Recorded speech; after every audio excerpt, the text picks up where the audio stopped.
Doctor ભરત કે દેસાઈ કે જેઓ આજના આપણા વક્તા છે, તેઓ કમ્પ્યુટરના આંકડાઓમાં રમતા રમતા સિતારના તાર ઉપર એમના હાથ ઝણઝણી રહ્યા છે.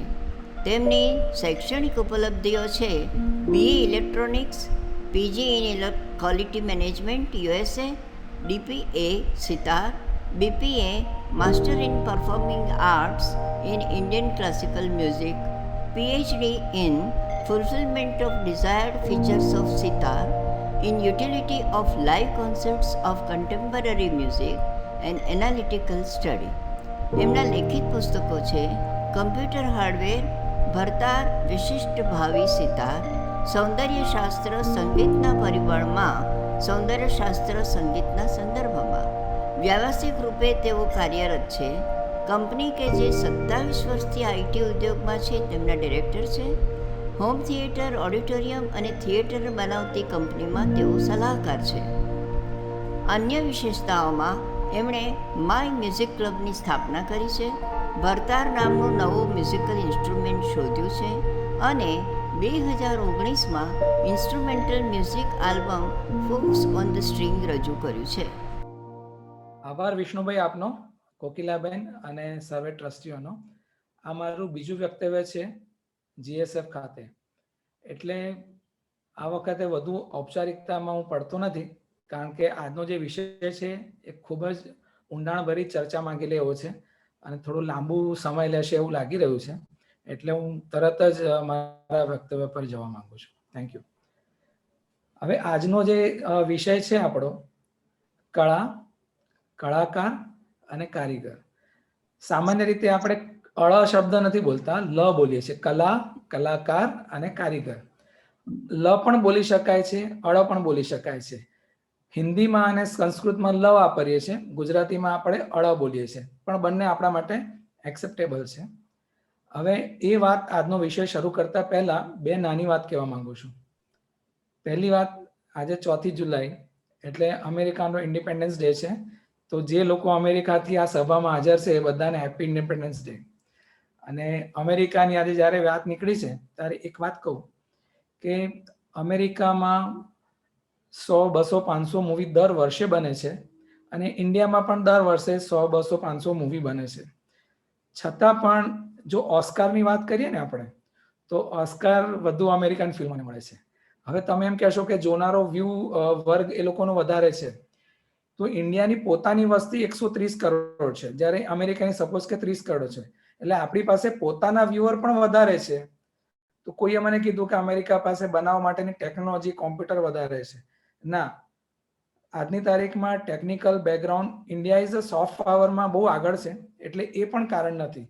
તો શું કારણ છે? તો લોર્ડ ભીખુ પારેખ, બહુ જ્ઞાની માણસમાં જેની ગણના થાય છે, એના માટે એવું કીધેલું કે cinema in Hollywood is in form of art, whereas in India cinema is in form of entertainment.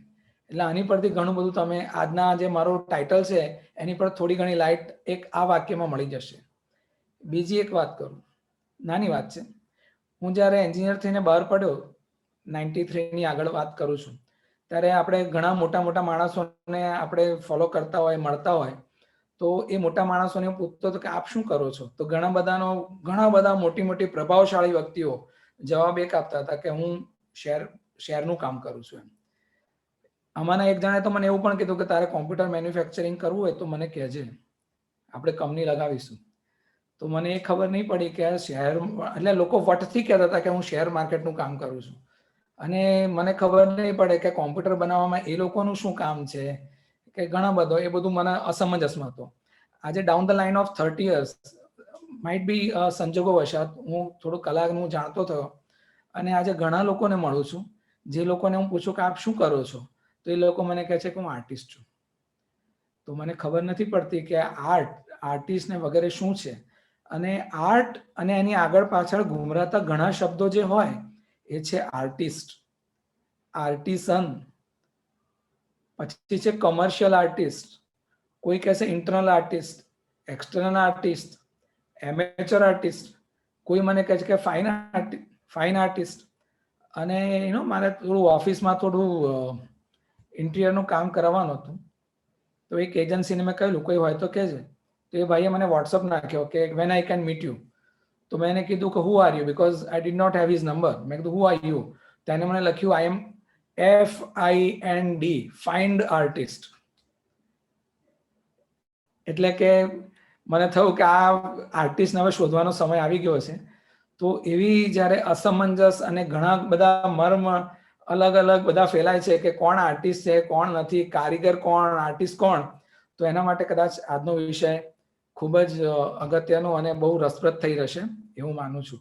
હવે મુખ્ય વિષય પર જઈએ તો આપણો જે વિષય છે આજનો એ છે સૌંદર્ય શાસ્ત્ર, કળા, કલાકાર અને કારીગર, જેને ઇંગ્લિશમાં આપણે કહીશું કે આર્ટ, આર્ટિસ્ટ અને આર્ટિઝન. હવે સૌ પ્રથમ સૌંદર્ય શાસ્ત્રને સમજીએ આપણે તો શું કહેવાય? શાસ્ત્ર એટલે કોઈ જ્ઞાનનો સમૂહ, અને સૌંદર્ય શાસ્ત્ર સમજવા માટે પહેલો શબ્દ આપણે સમજીશું સૌંદર્ય. તો કે સૌંદર્ય એટલે શું છે? સૌંદર્ય એટલે શું? હું કાંઈ પણ કહું એ પહેલા તમે મને કહો કે સૌંદર્ય એટલે શું? કોઈ કહેશે હિમાલયની પહાડો એ સૌંદર્ય છે. કોઈ કહેશે કે ગુગવતો સાગર સમુદ્રના કિનારે બેસીને જે દેખાય છે એ સૌંદર્ય છે. કોઈ કહેશે કે નહીં, મીઠો કોયલનો અવાજ એ મારા માટે સૌંદર્ય છે. તો કોઈના માટે બરફની વાદીઓ એ સૌંદર્ય છે. તો કોઈના માટે એક સુંદર સ્ત્રીનો ચહેરો એ સૌંદર્ય છે. પણ સૌંદર્યની પરિભાષા શું? સૌંદર્યની પરિભાષા આપણે બ્લેક એન્ડ વ્હાઇટમાં રાઇટિંગમાં લેવી હોય તો શું કહી શકાય? તો આ સ્ક્રીન પર બતાવ્યું છે એ પ્રમાણે કે જેને જોવાથી અથવા સાંભળવાથી અથવા બંને કરવાથી જ્યારે મનમાં ઉલ્લાસ જાગે છે, મનમાં આનંદ જાગે છે, તે સૌંદર્ય છે. મનુષ્યનું જાતની ઉત્પત્તિ થઈ ને ત્યારથી સૌંદર્ય એની સાથે વણાયેલું છે. એટલે સૌંદર્ય વિશેની વાર્તાઓ, ચર્ચાઓ હજારો વર્ષ પહેલા પણ ચાલુ જ હતી. પણ જેવી રીતે સંગીત પણ હજારો વર્ષથી હતું, છતાં પણ એને એક શાસ્ત્ર તરીકેનો દરજ્જો બહુ મોડો મળ્યો. એવી રીતે સૌંદર્ય શાસ્ત્રને પણ શાસ્ત્રનો દરજ્જો બહુ મોડો મળ્યો. અને એ આપવામાં સૌથી મોટો ફાળો છે એલેક્ઝાન્ડર બોમ્ગાર્ટન. એલેક્ઝાન્ડર બોમ્ગાર્ટન એ યુરોપનો ફિલોસોફર હતો અને તે જમાનામાં પણ પીએચડીની ડિગ્રીઓ અને પીએચડીના થીસીસ વિશેનું કામ યુરોપમાં થતું હતું. એ લગભગ 1735માં બોમ્ગાર્ટને એના પોતાના થીસીસમાં સૌંદર્ય શાસ્ત્રને એક વિશેષ વિજ્ઞાન તરીકેનો દરજ્જો આપ્યો. અને એ શબ્દ એક ગ્રીક વર્ડ એયોટિકોર કરીને એક શબ્દ, ટિકોસ કરીને શબ્દ છે, એની પરથી લેવામાં આવ્યો. અને જેવી રીતે ટેકનોલોજીમાં ઇવોલ્યુશન આવે, મનુષ્યના શરીરમાં પણ ઇવોલ્યુશન પ્રોસેસ આવે, એવી રીતે એ શબ્દમાં ઇવોલ્યુશન આવી ગયું અને આપણે એ શબ્દને આજે એસ્થેટિક તરીકે જાણીએ છીએ. તેના સ્પેલિંગમાં શરૂઆતમાં એ પણ લોકો લખે છે અને કેટલાક લોકો ઈ પણ લખે છે. એ બંને શબ્દ સાચા છે. અને ગ્રીસમાં આ શબ્દનો અર્થ થાય છે કળા ભાવુક અથવા કળાનો સંવેદનશીલ વ્યક્તિ. અને ઇન્ડિયનમાં, ભારતીય સંસ્કૃતિમાં તેનો અર્થ થાય છે ઇન્દ્રિયો દ્વારા ગ્રાહ્ય મૂર્ત પદાર્થોને લગતું.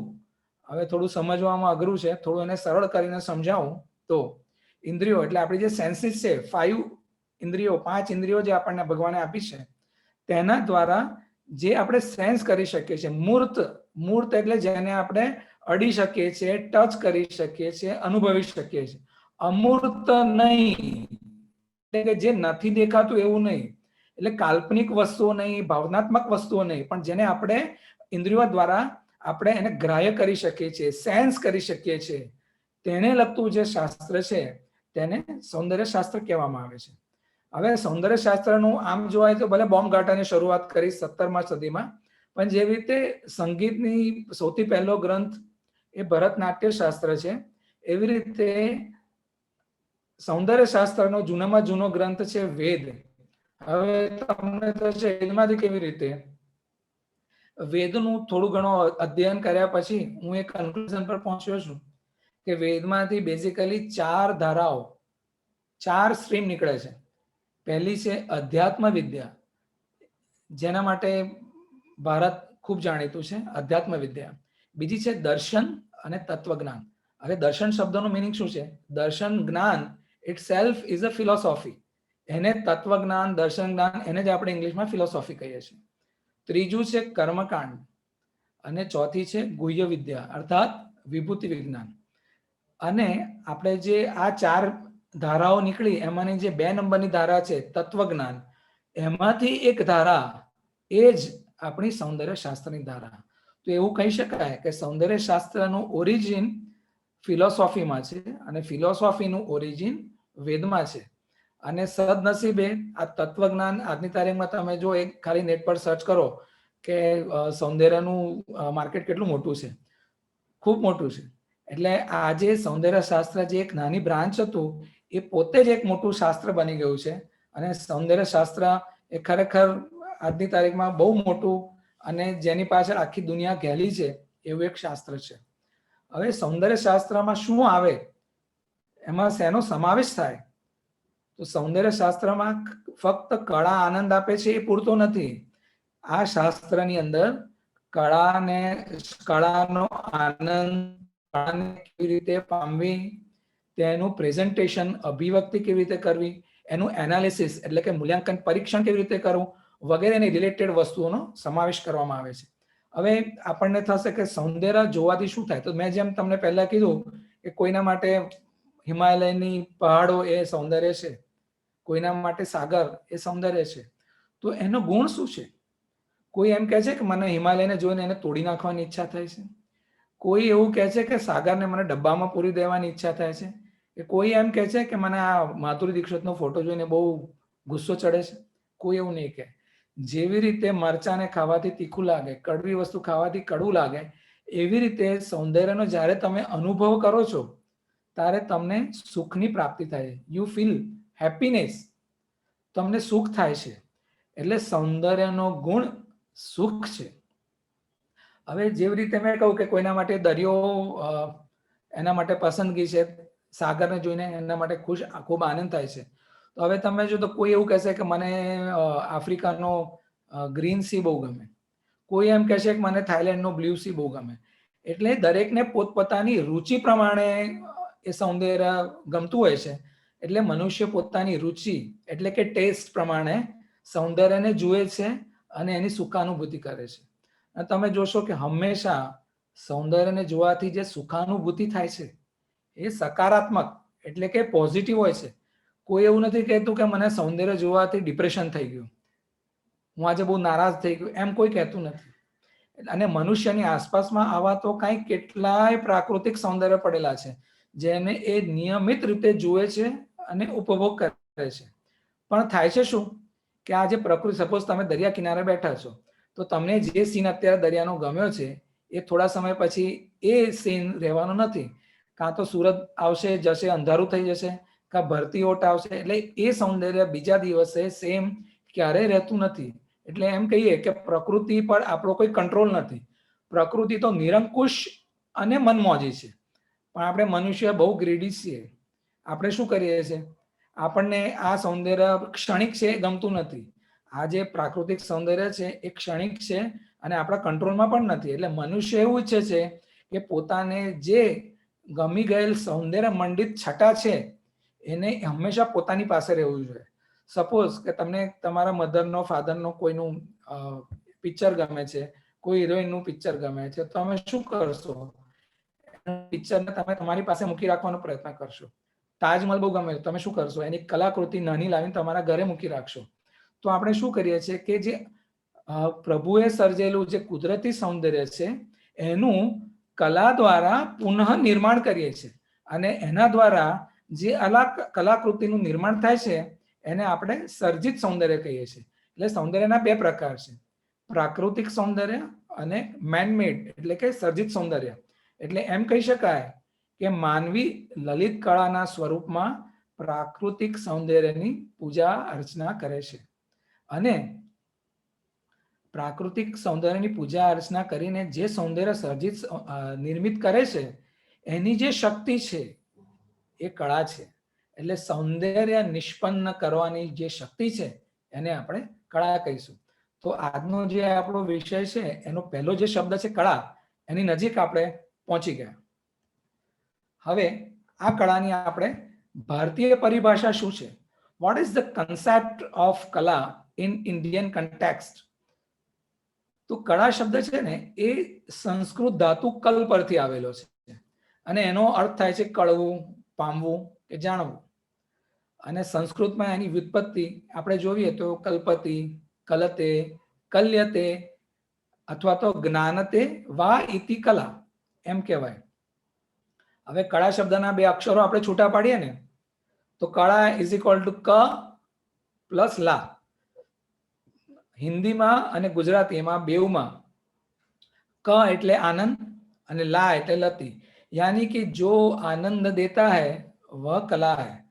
વિષ્ણુભાઈ હમણાં મને કીધું કે સંગીતનું તમે ગયા વખતે કીધેલું કે જે આનંદ આપે તો કળા. સંગીત પણ એક કળા જ છે, એટલે આ ડેફિનેશન એને પણ ઓટોમેટિક એપ્લાય થશે. એટલે કે જે આનંદ આપે તે કળા. સૌંદર્ય નિષ્પન્ન કરવાની શક્તિ એ કળા. હવે આપણે ગુજરાતી ભાષામાં કળાના અલગ અલગ અર્થ સમજીએ તો કોઈ પણ વસ્તુનો એક ભાગ હોય એને કળા કહી શકાય. સમયનું લગભગ 1 મિનિટનું માપ છે, એને પણ કળા કહી શકાય.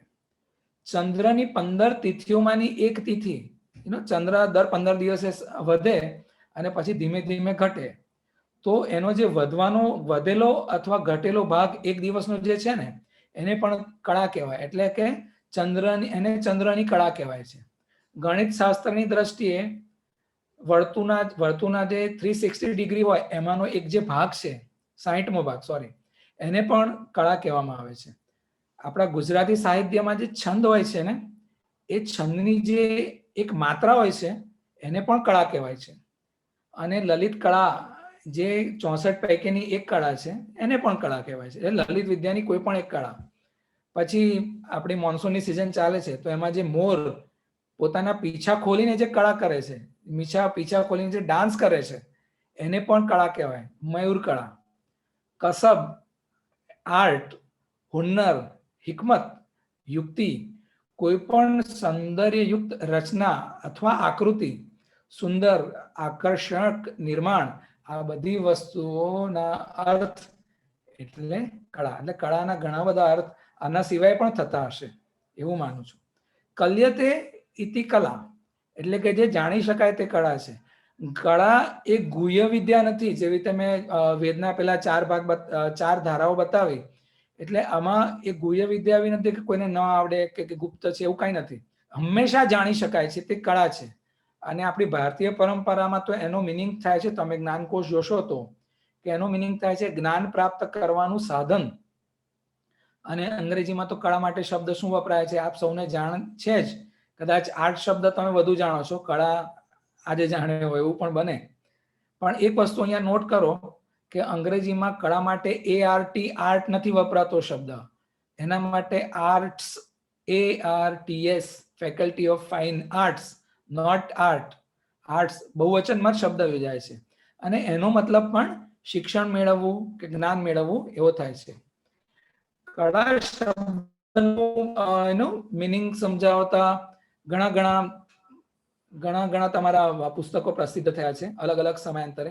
જે અનેક કલાકારોએ, અમુક ફિલોસોફરોએ, માનવશાસ્ત્ર જ્ઞાતાઓએ, સાયકોલોજિસ્ટે, એસ્થેટિશિયન્સે બધાએ પોતપોતાના અનુભવ પ્રમાણે એની વ્યાખ્યા કરી છે અને એ સમય જતાં અલગ અલગ થતી હોય છે.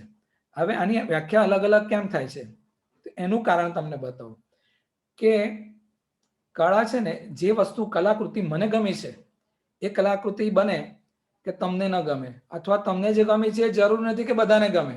એનું કારણ શું? તો એનું કારણ એ જ છે, આ જ કલાની કેરેક્ટરિસ્ટિક છે, કળાની આ જ ખૂબી છે કે કળાની અંદર, આર્ટ્સની અંદર 2 + 2 is not 4 always. 2 + 2 may be 4 or may not be 4, and that is art. એક આર્ટની કેરેક્ટરિસ્ટિક છે. હવે બીજું, આ જે આર્ટ છે એ સામાજિક છે કે નહીં? કે હા, કળા સામાજિક છે.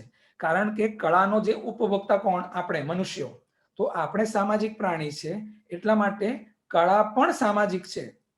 અને એના માપદંડો એટલે કે એના મેઝરમેન્ટ કોઈ ફિક્સ હોતા નથી. જો ફિક્સ હોત ને તો આપણે કહેત કે આ 5 કિલો સૌંદર્ય છે, આમાં 3 કિલો સૌંદર્ય છે, પણ એને મેઝર કરવાનું કોઈ માપદંડ હોતું જ નથી. કેમ નથી?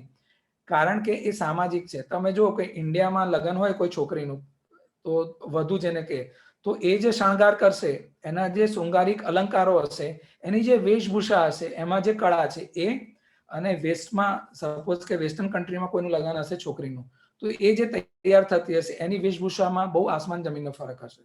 ઇવન ભારતમાં જો કોઈ જ્ઞાતિ બદલાય, સમાજ બદલાય, તો સમાજે એનો શૃંગાર બદલાઈ જાય છે. ધેટ મીન્સ એ કળા એ સામાજિક પણ છે, અને સામાજિક છે એટલા માટે એની ડેફિનેશન, એની સમજ એ બધું અલગ અલગ જગ્યાએ બદલાતું હોય છે. અને એટલા માટે જ એવું ન કહી શકાય કે કળા એ સ્ટાન્ડર્ડ કોઈ પ્રોડક્ટ છે કે એક જગ્યાએ બધાને ગમી એટલે બધી જ જગ્યાએ ગમે, એવું હોતું નથી. અને એટલા માટે સૌંદર્ય શાસ્ત્રમાં કલા પરીક્ષણના આસ્વાદનમાં પણ એમાં ફરક આવતો હોય છે. હવે કળા માટે મોટા મોટા ફિલોસોફરે શું શું કહ્યું છે? તો ગેટે એમ કહેતા હતા કે કળાનું અંતિમ અને સર્વોચ્ચ ધ્યેય એ સૌંદર્ય દર્શન છે. રસ્કિન એમ કહેતા કે સૌંદર્યનો પાઠ માત્ર કળા જ શીખવી શકે છે. કળા અને સૌંદર્યને સીધો સંબંધ છે. ખરેખર જ્યાં કળા હોય ત્યાં સૌંદર્ય આપોઆપ આવીને વસે છે. જ્યારે ટોલ્સ્ટોય એમ કહેતા હતા કે આપણા ભાવોને ક્રિયા, રેખા, રંગ, ધ્વનિ કે શબ્દ દ્વારા એવી રીતે અભિવ્યક્ત કરવામાં આવે કે જેથી એને જોવામાં અને સાંભળવામાં પણ એ જ ભાવ વ્યક્ત થાય. એટલે કલાકાર જે પોતે અનુભવે છે એનું ક્રિએશન એ આર્ટ દ્વારા એવી રીતે કરશે કે એ જોનાર કે સાંભળવાને પણ એ જ ફિલિંગ આવે. રવિન્દ્રનાથ ઠાકુર એમ કહેતા હતા, કળામાં મનુષ્ય પોતાના ભાવોની અભિવ્યક્તિ કરે છે. અને પ્લેટોએ તો એમ કીધું છે કે કળા એ સત્યની અનુકૃતિ છે. સૌંદર્ય નિષ્પન્ન કરવાની શક્તિ, એ જે કોટ છે એ પ્લેટોનો છે. કળા સમાજની સમજ અને જીવનશૈલીને ઉજાગર કરે છે. એક સંસ્કૃતનો બહુ જ પ્રખ્યાત સુંદર શ્લોક છે, બધાને ખબર જ હશે, પણ અહીંયા મને કહેવાની એક લાલચ થાય છે એટલે હું કહું છું કે નીતિ શતકમાં ભર્તુહરિ એમ કહે છે કે સાહિત્ય સંગીત કલા વિહીન સાક્ષાત પશુપુચ્છ વિષાણહીન તૃણમ ન ખાદન ન પીજીવનમ તદ ભાગધેય પરમ પશુનમ. એટલે કે સાહિત્ય, સંગીત અને કળા જે માણસમાં નથી એ પશુ સમાન છે. ફક્ત ફરક એટલો છે કે એનામાં પૂંછડા અને શિંગડા નથી. અને પશુઓનું એ સદભાગ્ય છે કે આવો માણસ ઘાસ નથી ખાતો. એટલે આના પરથી એ સિદ્ધ થાય છે કે માણસના જીવનમાં સંગીત, કળા કે સાહિત્યનું કેટલું મહત્વ આવવું જોઈએ.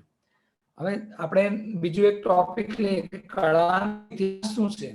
જેમ મેં કહ્યું કે સૌંદર્ય શાસ્ત્ર તો હજારો વર્ષથી આપણે ત્યાં અસ્તિત્વમાં હતું જ, ભલે એનું નામકરણ 17મી સદીમાં થયું. તો આપણે જાણીએ કે આદ્યકાળ એટલે બિફોર ઈસવીસન વિભિન્ન કળાઓએ માણસના જીવનમાં આનંદ, ઉલ્લાસ અને રૂચાઓથી લીલુંછમ રાખ્યું છે. ભારતીય કળામાં વેદકાળથી આનંદ, સુંદરતા, બૌદ્ધિક ચાતુર્ય, પ્રાવીણ્ય વગેરે બાબતોનો સમાવેશ થયો છે. કળાનો સૌપ્રથમ ઉલ્લેખ વેદોમાં થયેલો જોવા મળે છે. ત્યાર આ વેદોમાં ક્યાં ક્યાં થયેલો છે એ તમને બતાવું કે યજુર્વેદના 30મા અધ્યાયમાં સુત અને શૈલુજા જાતિનો ઉલ્લેખ છે, જે લોકો ગાવામાં નિપુણ હતી. તે વખતે કલા શબ્દનો ઉપયોગ થયો છે. બધા જાણે છે તેમ સામવેદની અંદર ની બધી રૂચાઓનું નિરૂપણ સંગીતમાં જ કરવામાં આવેલું છે. અથર્વવેદ આમ તો ફાઇનાન્સનો ગ્રંથ કહેવાય, બરાબર, પણ એમાં પણ અમુક વશીકરણને લગતી કળાઓનો ઉલ્લેખ છે. અને ત્યારબાદ ઉપનિષદોમાં દેવજન વિદ્યા એટલે કે જેને આપણે યક્ષ વિદ્યા અથવા ગાંધર્વ વિદ્યા કહીએ છીએ ને, તેનો પણ ઉલ્લેખ છે. એ વિદ્યા એટલે આજની આપણી ગીત ગાયન, વાદન, નૃત્ય અને ચિત્રકળાની જે કળાઓ છે એની સાથે સરખાવી શકીએ. ત્યાર પછી વિષ્ણુ ધર્મોત્તર પુરાણ આવ્યું. એ શું કહે છે? તો એ કહે છે કે રસ અને ભાવથી યુક્ત તાલ અને ગીતને અનુસરનારું નૃત્ય ધન અને સુખ આપનારું તથા ધર્મને વધારનારું છે. તે જ પ્રમાણે ચિત્રકળાની પણ એ વાત કરે છે. અને આ જ ગ્રંથ એમ કહે છે કે જેમ પક્ષીઓમાં ગરુડ સૌથી શ્રેષ્ઠ છે, મનુષ્યોમાં રાજા શ્રેષ્ઠ છે, તેવી રીતે સર્વ કળાઓમાં ચિત્રકળા શ્રેષ્ઠ છે.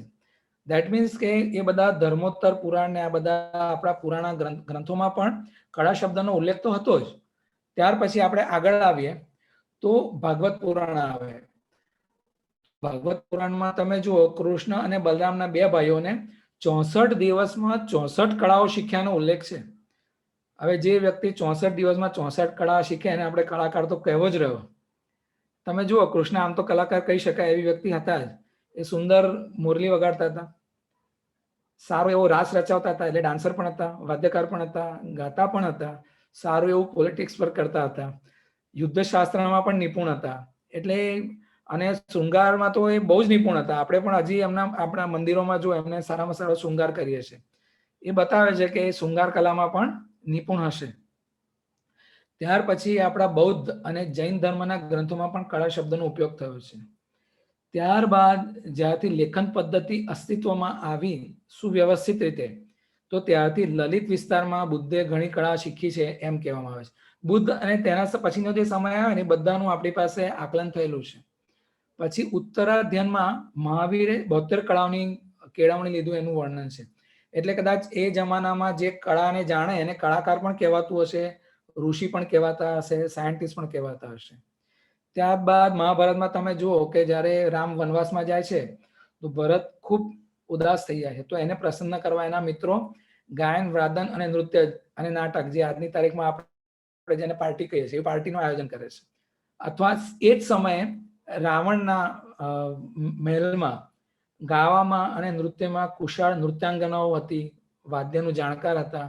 ઇવન તમે જુઓ, રાવણ પણ પોતે એક મોટો કલાકાર હતો, જેણે વાયોલિનની, બેઝિક વાયોલિન જેને આપણે રાવણ અથા કહીએ છીએ, એની શોધ કરી હતી. ત્યારબાદ ગુપ્તવાસમાં અર્જુન પણ ખબર છે કે ઇન્દ્ર પાસે જઈને નૃત્ય વિદ્યા શીખે છે. એટલે આ બધી કળાઓનો ઉલ્લેખ ઓલરેડી થયેલો છે. ત્યાર પછી સંસ્કૃતનો જે તે વખતે સંસ્કૃત મુખ્ય ભાષા તરીકે ગણાતી હતી, એવા જ જમાનામાં આપણા મોટા મોટા કવિઓ જેવા કે ભાસ, કાલિદાસ, શુદ્રક, ભવભૂતિ અને બાણ, એમાં એ લોકોએ જે મેઘદૂત ને એ બધી જે રચનાઓ કરી, એ બધામાં પણ તમે જોશો તો એમની રચનાના જે મુખ્ય પાત્રો હતા ને, એમાં પણ એ લોકો એવું બતાવશે કે એમના મુખ્ય પાત્રો આ બધી કળામાં નિપુણ હતા. આમ એવું કહી શકાય કે સૌથી પહેલા કળાનો ઉપયોગ, કળા શબ્દનો ઉપયોગ અથવા ઉલ્લેખ એ ભરત મુનિના નાટ્યશાસ્ત્રમાં થયો હશે. અને તે પછી કળા શબ્દનો વધુ ઉપયોગ વાત્સાયન અને ઉષ્ણસ જેવા ઋષિઓએ પોતાના ગ્રંથ કામસૂત્ર તેમજ શુક્રનીતિમાં પણ કર્યું છે. આમ કળાના જ્યાંથી લખવાની પદ્ધતિ શોધાઈ, પેપર શોધાયા અથવા પાંદડા ઉપર લખતા હતા, ત્યારથી કામસૂત્રમાં, શુક્રનીતિમાં, પ્રબંધકોશમાં, કળાવિલાસમાં, લલિત વિસ્તારમાં વગેરેમાં કળાઓનું વર્ણન પ્રાપ્ત થાય છે. અને સર્વાનુમતે એવું માની શકાય કે 64 જેટલી કળાઓ હતી એ સમયમાં. અને પ્રબંધકોશમાં 72 કળાઓનું કઈ ઉલ્લેખ છે. અને પંડિત પોતાનું કળા વિલાસમાં સૌથી વધારે કળાઓનું એમને વર્ણન કર્યું છે, અલગ અલગ પ્રકારની.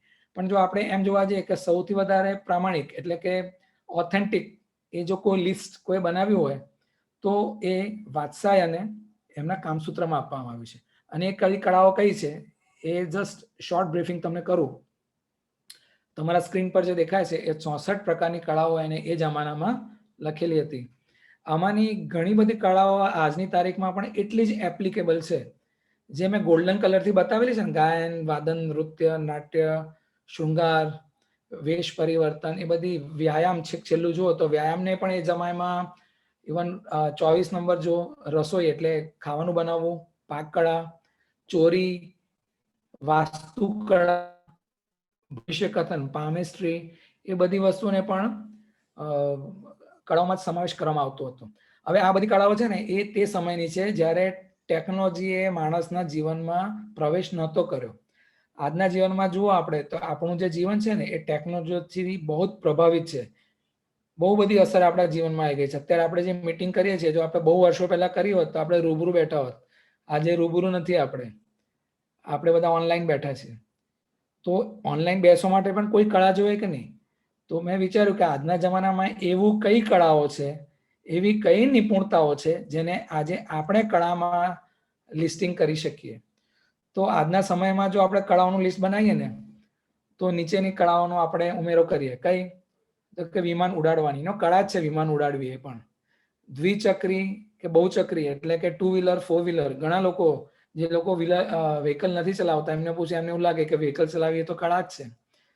આમાંથી કેટલાક આપણા વડીલ મિત્રો એવા છે જે કોમ્પ્યુટર કદાચ નહીં ચલાવી શકતા હોય, તો કોમ્પ્યુટર ચલાવવું એ પણ કળા છે. કોમ્પ્યુટરના પ્રોગ્રામ કરવા એ પણ એક કળા છે. મોબાઈલને ઓપરેટ કરવો, મોબાઈલની એપ ચલાવવી એ પણ એક કળા છે. આજના જમાનામાં બાર્ગેનિંગ વગર તો ચાલતું જ નથી, એટલે ભાવતાલ કરવા એ પણ એક કળા છે. વિવિધ પ્રકારના મેનેજમેન્ટ, એનું બહુ લાંબુ લિસ્ટ બની શકે. ત્યાર પછી પોલિટિક્સ કરવું, પછી છબી કળા, ફોટોગ્રાફી, વિડીયોગ્રાફી. કોઈ પણ મૂવી આજની તારીખમાં તમે જો એનિમેશન થોડું તો હોય જ છે, એટલે એ પણ બહુ મોટી આર્ટ છે. ક્રિકેટ, ફૂટબોલ જેવી રમત રમવાની કળા, જેમ પહેલાના લિસ્ટમાં આપણે વ્યાયામ કરવું એ પણ એક કળામાં ગણાય, તો આજના સમયમાં ક્રિકેટ, ફૂટબોલ અને એના રમતા ખેલાડીઓને આપણે કળાકાર કહી શકીએ. Terms and conditions apply. હવે કળાનો સર્વમાન્ય અર્થ કોઈ પણ કાર્યમાં કુશળતા એવું થાય છે, જેનો અર્થ તેને પ્રગટ કરવું એમાં એ મુખ્ય હોય છે. કળા એક એવી માનવીય ક્રિયા છે જે ધ્યાન, મનન, ચિંતન અથવા અભિવ્યક્તિ દ્વારા ઇન્દ્રિયોને સુખ પહોંચાડે છે. પણ આપણે જો આધ્યાત્મિક દ્રષ્ટિકોણથી જોઈએ ને તો કળા એ આત્મકલ્યાણનું સાધન છે. હવે જે કળા છે ને એના વિશે થોડીક ડેફિનેશન અને એની થોડી સમજ યુરોપિયન સાહિત્યમાં અને ભારતીય સાહિત્યમાં થોડો ઘણો ડિફરન્સ આવે છે. યુરોપિયન સાહિત્ય છે ને એમાં કળાનો પ્રયોગ વધારે માણસની શારીરિક અને માનસિક સ્કિલ માટે વધારે થાય છે. ત્યાં પ્રકૃતિ અને કળાનું કાર્ય ભિન્ન છે એવું માનવામાં આવે છે. કળાનો અર્થ ત્યાં એ લોકો રચના અથવા તે રચના કૃત્રિમ રચના જો નેચરલ નથી એને લોકો કળા કહે છે. એવું માને છે કે પ્રાકૃતિક સૃષ્ટિ અને કળા બંને ભિન્ન વસ્તુઓ છે. કળા એને જ કહેવાય જે મનુષ્ય કરે છે. ત્યાં કળા અને વિજ્ઞાનમાં પણ બહુ મોટું અંતર ગણવામાં આવે છે. કળા અને વિજ્ઞાન એ લોકો સેમ સમજતા નથી. આપણે ઇન્ડિયન ફિલોસોફીમાં આર્ટ અને એને લગતું જે એસ્થેટિક છે એમાં aesthetic is a science and philosophy એવું કહેવામાં આવે છે. પણ ત્યાં યુરોપમાં એ લોકો કળાને સાયન્સ માનતા નથી. એ લોકો એમ કહે છે કે વિજ્ઞાનમાં જ્ઞાનનું પ્રાધાન્ય હોય છે, જ્યારે કળામાં કૌશલ્યપૂર્ણ માનવીય કાર્યનું પ્રાધાન્ય હોય છે. પણ આ બેમાં બેઉ જે ફિલોસોફી છે યુરોપિયન અને ઇન્ડિયન, એ બે વચ્ચે કોઈ કોમન વસ્તુ હોય ને તે કોમન વસ્તુ એક નીચે છે લખેલી છે. કઈ? કે કૌશલ્ય વિહીન અથવા ખરાબ ઢંગથી એટલે કે બે ઢંગથી કરેલા કોઈ પણ કાર્યને કળામાં ન તો યુરોપિયન કળા સ્થાન આપે છે ન તો ભારતીય કળા કોઈ સ્થાન આપે છે.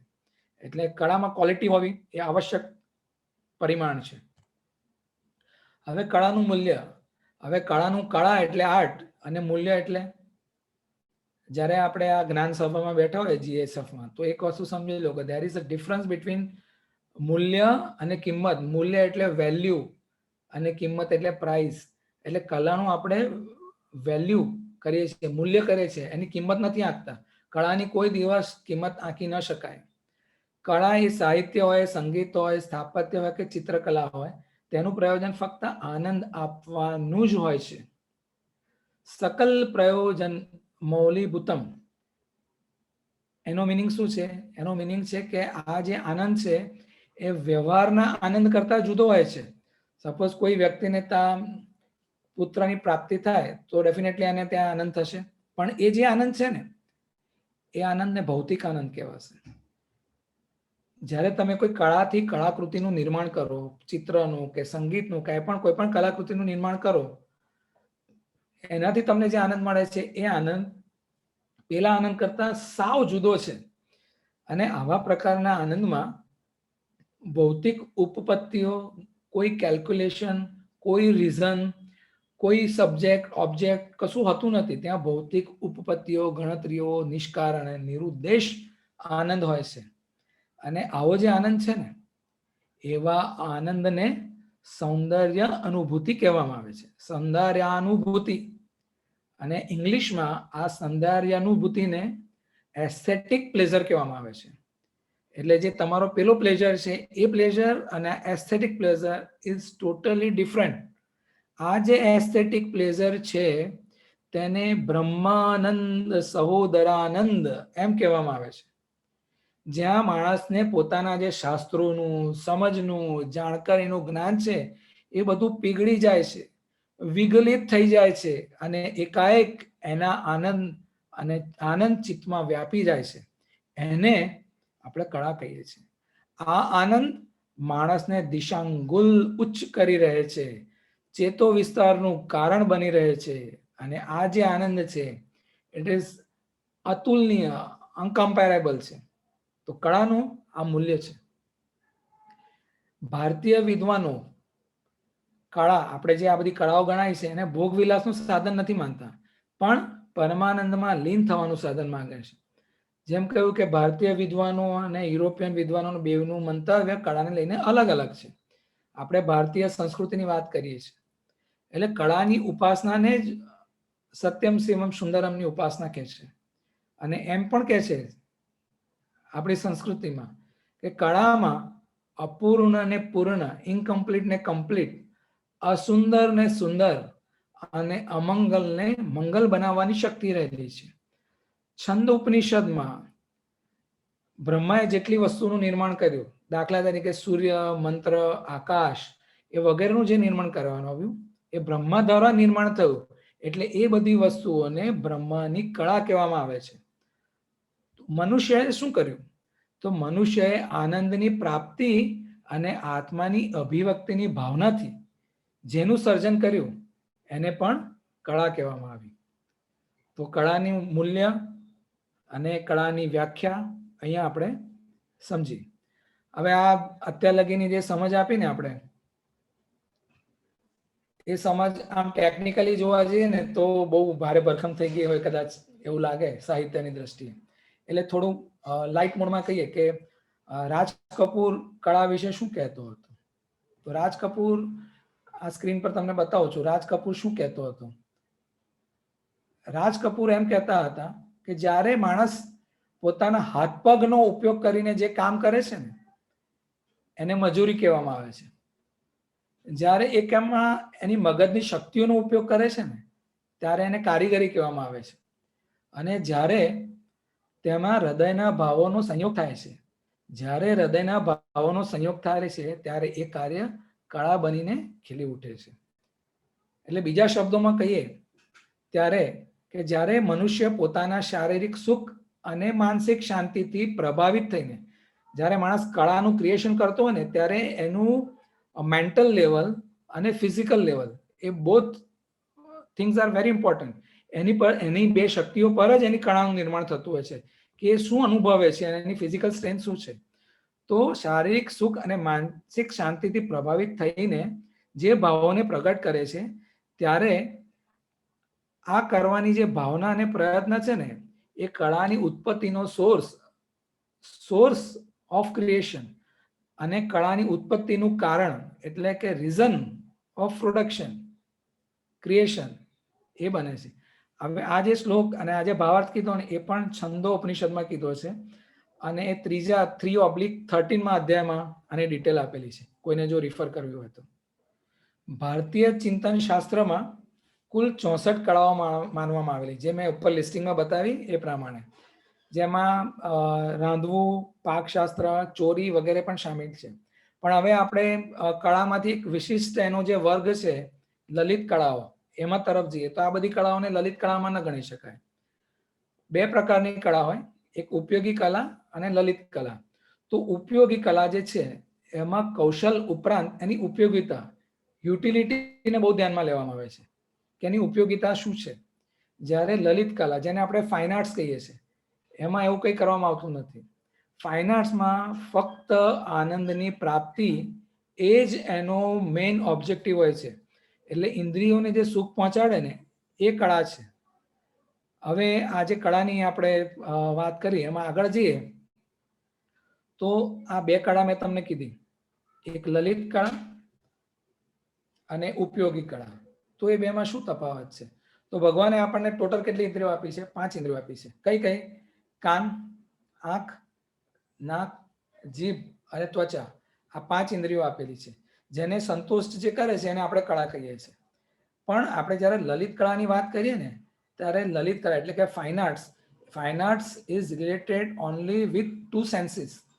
One is ear and second is eyes.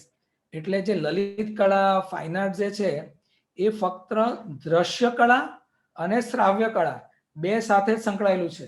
બાકી બધી જે ઇન્દ્રિયોને સંતોષ આપે, સપોઝ કે આપણે સારું વ્યંજન જમીએ તો આપણને બહુ મજા આવે, જીભને બહુ, ઇન્દ્રિયને બહુ સંતોષ મળે, પણ એ કળાને આપણે લલિત કળામાં નહીં ગણી શકીએ. સુગંધવાથી, કોઈ વસ્તુને સ્પર્શવાથી આપણને મજા આવી, તો એ બધી વસ્તુને આપણે ફાઇન આર્ટમાં ઇન્ક્લુડ નહીં કરી શકીએ. આપણે જે બે ઇન્દ્રિયો, દ્રશ્ય કળા અને શ્રાવ્ય કળા, એ બેને જ આપણે ઇન્ક્લુડ કરીશું. હવે દ્રશ્ય કળા તમે જોશો તો દ્રશ્ય કળા બે પ્રકારની હોય, એક ચલ અને એક અચલ. સપોઝ કે તમારે સ્થાપત્ય જોવો છે, તાજમહલ, તો એ જે કલાકૃતિ છે એ અચલ છે. ગમે તેવો મોટો રાજા હોય અને તાજમહલ જોવો હોય તો he has to go to the Taj Mahal. Taj Mahal એની પાસે ચાલીને આવવાનું નથી, એ અચલ છે. પણ અમુક કળાઓ, સપોઝ કે ચિત્ર પણ અચલ છે, સ્થાપત્ય અચલ છે.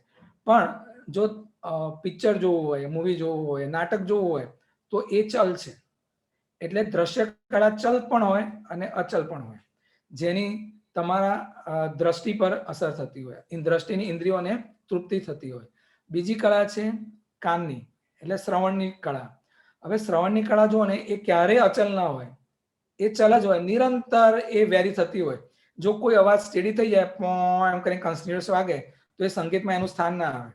એટલે જે કાનની કળા છે ને હંમેશા ચલ હોય. એટલે મનુષ્યના શરીર પર ચલની અલગ અસર થાય છે અને અચલ કળાની અસર થાય છે. વધુ મહત્વની વસ્તુ અહીંયા એ છે કે જ્યારે તમે ચલચિત્ર એટલે કે મૂવી જુઓ છો, એની અંદર તમે પિક્ચર એટલે આંખને પણ તૃપ્તિ મળે છે અને બેકગ્રાઉન્ડમાં મ્યુઝિક છે એટલે તમને કાનની પણ તૃપ્તિ મળે છે. અને એટલા માટે કળામાં સૌથી વધારે તૃપ્તિ કોઈને જો આજકાલ મળતી હોય તો એ સિનેમા છે, જેમાં તમારા આંખ અને કાન બેઉને તૃપ્તિ થાય છે. એટલે એને ઇફેક્ટિવનેસ એમાં વધી જાય છે, એવું કહી શકાય. એટલે આ થઈ આપણી વાત ચલ અને અચલ કળાઓ, એટલે દ્રશ્ય કળા અને શ્રવણની કળા. હવે આપણે જે ભારતીય સંસ્કૃતિમાં બહુ ડિટેલમાં આપણે સમજ્યા કે કળા કોને કહેવાય. હવે પશ્ચિમમાં અત્યારે ઘણા આપણા શ્રોતાઓ પરદેશથી પણ છે, તો એમ કહીએ કે પશ્ચિમમાં લલિત કળાઓ વિશે, એટલે જે ફાઇન આર્ટ્સનું મેં જે તમને સમજાવ્યું, કળાઓને વેસ્ટર્ન કન્ટ્રીમાં કેવી રીતે સમજવામાં આવે છે. તો કેન્ટ નામનો એક ફિલોસોફર હતો, જેણે કલા અને કસબ બેને અલગ કર્યા. અને અત્યારે અહીંયા જે શબ્દ લખ્યો છે કળા અને અકળા, અકળા આમ તો સાચો શબ્દ નથી, પણ એવું કહેવાય કે જે કળા નથી એ અકળા. થોડો વિયર્ડ વર્ડ છે, વાપરવો ન જોઈએ, પણ સમજ પૂરતો લખાય કે કળા અને અકળા, એવો એને ભેદ પાડ્યો. અને એને કહ્યું કે જે કળા આત્માનો ખોરાક બનવાનું તાકે છે, નિર્ભેળ આનંદ આપે છે, તે લલિત કળા, જેને અંગ્રેજીમાં પ્યોર આર્ટ એટલે કે લિટરેચર ઓફ પાવર એમ કહેવામાં આવે છે. પણ જે કસબ દાખવે છે, માહિતીથી અટકી જાય છે અને ભૌતિકતા જેના પાયામાં છે, એ લલિત સિવાયની એટલે કે લલિતતર કળાઓ છે. તેને વેસ્ટર્નમાં અથવા ઇંગ્લિશમાં એપ્લાઇડ આર્ટ અથવા લિટરેચર ઓફ નોલેજ એમ કહેવાય છે. એટલે આ બે બહુ પાયાના તફાવત છે આપણીને એમની વચ્ચેની. હવે આપણે અહીં જોઈશું કે તમે જુઓ કે લલિત કળા અને ઉપયોગી કળા. તો હવે થોડુંક ડિટેલમાં સમજીએ. વેસ્ટર્ન કન્ટ્રીના એંગલથી આપણે એને થોડું ઝડપથી સમજી લીધું. હવે આપણે ભારતીય સંસ્કૃતિમાં સમજીએ ને, તો પ્રાચીન સમયમાં લલિત કળા અથવા ઉપયોગી કળા, ફાઇન આર્ટ અને એના સિવાયની કળાઓનો એવો કોઈ ભેદ હતો નહીં. તે સમયે કોઈ પણ કામમાં જેમાં હોશિયારી, હુન્નર, નિપુણતા, કૌશલ્ય એટલે સ્કિલની જરૂર પડે, બધાનો સમાવેશ કામમાં કરવામાં આવતો. જેમ કે સુથારી કામ, રસોઈ કળા, કાષ્ઠ કળા, ચર્મકળા, ચિત્રકળા વગેરે. એ બધાનો સમાવેશ બધાને કળામાં જ કહેવામાં આવતું અને એના બધા કળા જાણનાર બધા માણસોનો સમાવેશ કળાકારમાં જ કરવામાં આવતો હતો. પણ ત્યાર પછીનો જે સમય આવ્યો એરિસ્ટોટલ અને વગેરેનો, તો એરિસ્ટોટલ કોણ હતું? એરિસ્ટોટલ બહુ મોટો ફિલોસોફર હતો. એવું કહેવાય છે કે એરિસ્ટોટલ એના સમયમાં સૌથી વધારે બુદ્ધિમાન માણસ હતો. એરિસ્ટોટલને જીવશાસ્ત્ર, ભૌતિકશાસ્ત્ર, ખગોળશાસ્ત્ર, સંગીતશાસ્ત્ર, મનોવિજ્ઞાન, દાક્તરી વિજ્ઞાન, સમગ્ર વિષયોમાં એને એક એક જ્ઞાનકોશ લખેલો છે. એટલે એ પોતે જીવતો જાગતો એક એન્સાઇક્લોપીડિયા હતો એના જમાનામાં. એટલો જ્ઞાની માણસ હતો. અને એરિસ્ટોટલ કોણ હતો? તો સોક્રેટિસને આપ સૌ જાણો છો. તો સોક્રેટિસ સૌથી મોટો દુનિયાનો ફિલોસોફર, એનો શિષ્ય હતો એરિસ્ટોટલ. અને એરિસ્ટોટલનો શિષ્ય એ એલેક્ઝાન્ડર, જે દુનિયાને જીતવા નીકળ્યો હતો. એલેક્ઝાન્ડરનો ગુરુ હતો એરિસ્ટોટલ. તો એરિસ્ટોટલે એમ કીધું હતું કે એમાં આપણે બે ભેદ પાડવા જોઈએ, એ બેને આપણે એક કોમનલી આપણે એને ટ્રીટ ન કરી શકાય. તો ત્યાર પછી બે પ્રકારની કળાઓ અસ્તિત્વમાં આવી, એનું બાયફર્ગેશન થયું. એક લલિત કળા અને ઉપયોગી કળા. તો લલિત કળા એટલે કે ફાઇન આર્ટ્સ અને ઉપયોગી કળા એટલે યુઝફુલ આર્ટ. તો એમાં એને શું કીધું, અને ભારતીય જ્ઞાન પ્રમાણે આપણે જો એડોપ્ટ કરીએ એમાં શું છે મિનિંગ? તો એમ કહેવાય છે કે લલિત કળા એટલે કે ફાઇન આર્ટ્સનો ઉદ્દેશ, ઓબ્જેક્ટિવ ઓફ ફાઇન આર્ટ્સ ફક્ત અને ફક્ત આનંદ આપવાનો છે, જેનાથી બ્રહ્મ સહોદર આનંદ એટલે કે ઈશ્વર પ્રાપ્તિનો આનંદ મળે છે. ફાઇન આર્ટ્સમાં 5 જ કળાઓનો સમાવેશ થાય છે: સ્થાપત્ય, આર્કિટેક્ચર, શિલ્પ, સ્કલ્પચર, ચિત્ર, ડ્રોઈંગ, સંગીત, મ્યુઝિક અને સાહિત્ય એટલે લિટરેચર. આ 5 વસ્તુઓનો જ સમાવેશ થાય છે. બાકીની બધી કળાઓનો યુટિલિટી, યુઝફુલ આર્ટમાં એનો સમાવેશ થાય છે. હવે ઉપયોગી કળા વિશે શું કહેવાય છે? યુઝફુલ આર્ટ તો જ્યારે જે કામમાં કોઈ કસબ કે ક્રાફ્ટમેનશિપની જરૂર પડે અને એનાથી જે જીવન જરૂરિયાતની વસ્તુઓનું નિર્માણ, સપોઝ કે ટેબલ કોઈ બનાવ્યું, તો એ બધી કળાને ઉપયોગી કળા કહેવાય, એને યુઝફુલ આર્ટ કહેવાય. લલિતેતર, લલિત સિવાયની કળા અથવા યાંત્રિક એટલે કે મિકેનિકલ આર્ટ અથવા તો કમર્શિયલ આર્ટ અથવા તો યુટિલિટેરિયન આર્ટ એમ કહેવામાં આવે છે.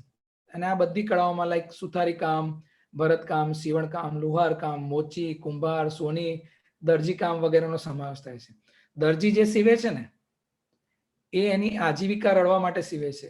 એની જીવન જરૂરિયાતની વસ્તુઓ અને પોતાની જીવનની જરૂરિયાતો પૂરી કરવા માટે દરજીનું કામ કરે છે. એટલે એને કદાચ ઉપયોગી કળા કહી શકાય. પણ તમે આજકાલ કોઈ બુટિકમાં જાઓ તો ઘણી છોકરીઓ ફેશન ડિઝાઇનિંગનું કામ કરતી હોય, તો એમાં તમને ઘણીવાર લલિત કળા એટલે ફાઇન આર્ટ્સના દર્શન ત્યાં થશે કે એને એની કળા પ્રત્યે વધુ ભાન છે. એનો પ્રાઇમરી ઓબ્જેક્ટિવ ફાઇન આર્ટ્સનો જ છે, ભલે તમારી પાસે પૈસા લેતા હોય એ લોકો. એટલે દરજી કામને તમે કહો કે યુઝફુલ આર્ટમાં ગણી શકાય, પણ sometimes you can consider fashion designing as a fine art. ત્યારબાદ લલિત કળાને બીજો પોઈન્ટ લઈએ તો લલિત કળાને ભૌતિક ઉપયોગિતા સાથે કોઈ જ સંબંધ નથી. તે માણસને ઉચ્ચ કોટીનો એસ્થેટિક પ્લેઝર, જે પહેલા સમજાયું તે ઉચ્ચ કોટીનો એસ્થેટિક પ્લેઝર આપે છે અને તેનાથી માનવીનો નૈતિક અને બૌદ્ધિક, મોરલ એન્ડ ઇન્ટેલેક્ચ્યુઅલ પ્રોગ્રેસ થાય છે. જ્યારે યુઝફુલ આર્ટમાં, લલિતેતર કળામાં માનવ જીવનની ભૌતિક ઉપયોગિતા, યુઝફુલનેસ ઇન લાઈફ સાથે સીધો સંબંધ છે અને તે માણસના શારીરિક અને ભૌતિક સુખ સાથે ગાઢ રીતે જોડાયેલી છે. તો આ બે વસ્તુના મૂળ તફાવત છે, બેઉના લાક્ષણિકતા અથવા ડેફિનેશન કહો એમાં મૂળભૂત તફાવત છે. આગળ જોઈએ તો લલિત કળા એટલે ફાઇન આર્ટ્સ એ રોજિંદા જીવનમાં કામ આવતી નથી. ફાઇન આર્ટિસ્ટ આપણે કહીએ ને કે નો સોરી ટુ સે બટ કે પેલા આર્ટિસ્ટ તો એ તો આમ તેમ ફરતા હશે, એમ એ તો આવા જ હોય, કપડા આવા જ હોય, એ ફાઇન આર્ટિસ્ટ છે. કેમ કે એ જે કળાનો આર્ટિસ્ટ છે એમાં પૈસા કમાવા એ જરૂરી હોતું જ નથી. લલિત કળા એ રોજિંદા જીવનમાં કામ આવતી જ નથી, જ્યારે લલિતેતર કળા રોજિંદા જીવનમાં જ કામ આવે છે. અને આગળ કહીએ તો સૌંદર્ય શાસ્ત્ર એટલે કે એસ્થેટિક એ લલિત કળાઓનું દર્શન અને વિજ્ઞાન. દર્શન એટલે ફિલોસોફી, સાયન્સ અને philosophy. Aesthetic is a science and philosophy of art. ઉપયોગી કળાનું નહીં. અગેન હું રિપીટ કરું, aesthetic is a philosophy and science of fine arts and not of the commercial art.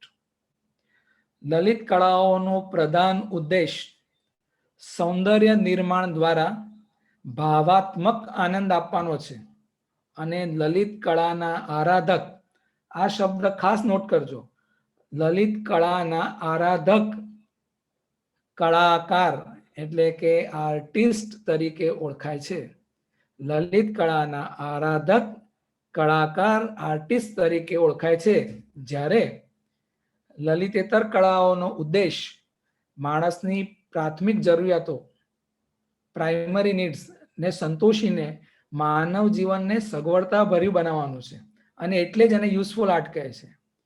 અને લલિતેતર કળાના પ્રયોજક, લલિત કળામાં મેં શબ્દ વાપર્યો છે આરાધક, અને યુઝફુલ આર્ટમાં હું શબ્દ વાપરું છું પ્રયોજક.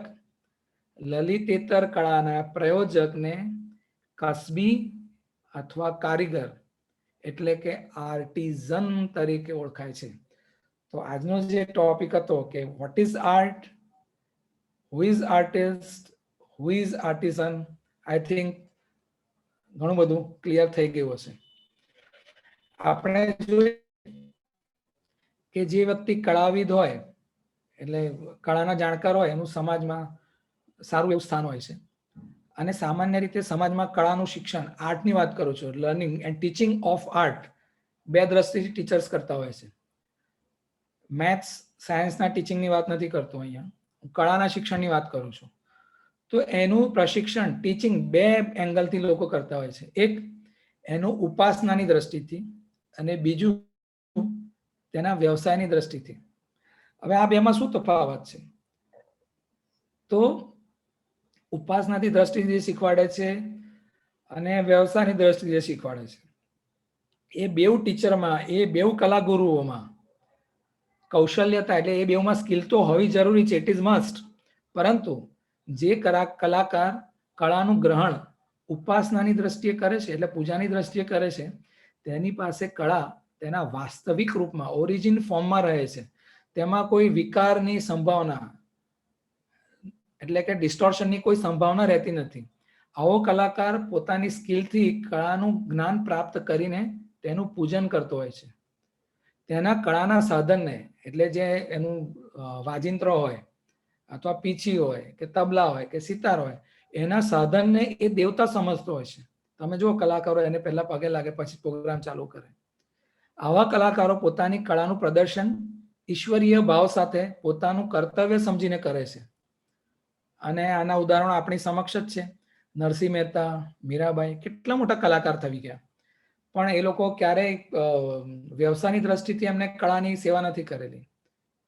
એમનું પોતાના નિજાનંદમાં જ એ લોકો મસ્ત રહેતા હતા.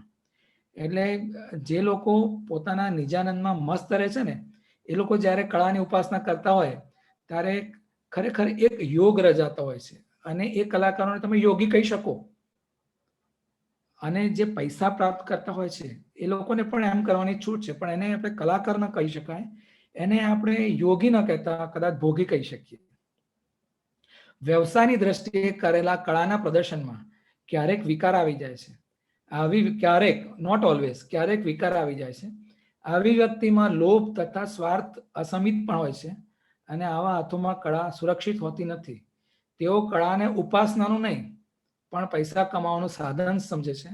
અને ક્યારેક એમની માનહાનિ પણ થાય. તમે જો ક્યારેક અમુક એક્ટર, એક્ટ્રેસ, સિંગર અવેલેબલ ના હોય, મળે નહીં, એટલું બધી લાઈનો, લોકો સિગ્નેચર, ઓટોગ્રાફ લેવા લાઈનો પડતી હોય, થોડા સમય પછી ક્યાં ખોઈ જાય છે અથવા જતા હોય તો કોઈ એમની નોંધ પણ નથી લેતું. એવું પણ થઈ શકે છે. તો આ છે કળાકાર અને કારીગર વચ્ચેનો ડિફરન્સ. તમને એક બીજું એક બહુ સારો અને મોટો એક એક્ઝામ્પલ આપું કે ભારતીય સંસદમાં આપણા કલાકારોને બધાને પણ નોમિનેશન મળતું હોય છે. તો એમ નોમિનેશનમાં એકવાર સચિન તેંડુલકર, જેને ભારત રત્ન, ખેલ રત્ન એવોર્ડ બધા જે મળેલા છે, એ બેઠેલા હતા. અને એમની સાથે MS યુનિવર્સિટીના પૂર્વ vice chancellor lord Bhikhubhai Parekh પણ બેઠા હતા. તો લોર્ડ ભીખુભાઈ પારેખ સાથે ચર્ચા ચાલતી હતી, એમની થોડી મૈત્રી બંધાવી સચિન તેંડુલકર સાથે. તો સચિન તેંડુલકરને તે વખતે એક એડવર્ટાઇઝમેન્ટનું મોટું કામ મળ્યું હતું. અને એ એડવર્ટાઇઝમેન્ટનું કામ હતું ગંજી બનિયાનનું એડવર્ટાઇઝમેન્ટનું કામ મળ્યું હતું. તો એમને લોર્ડ ભીખુ પારેખે પૂછ્યું કે આ કામ તમે કેમ કરો છો?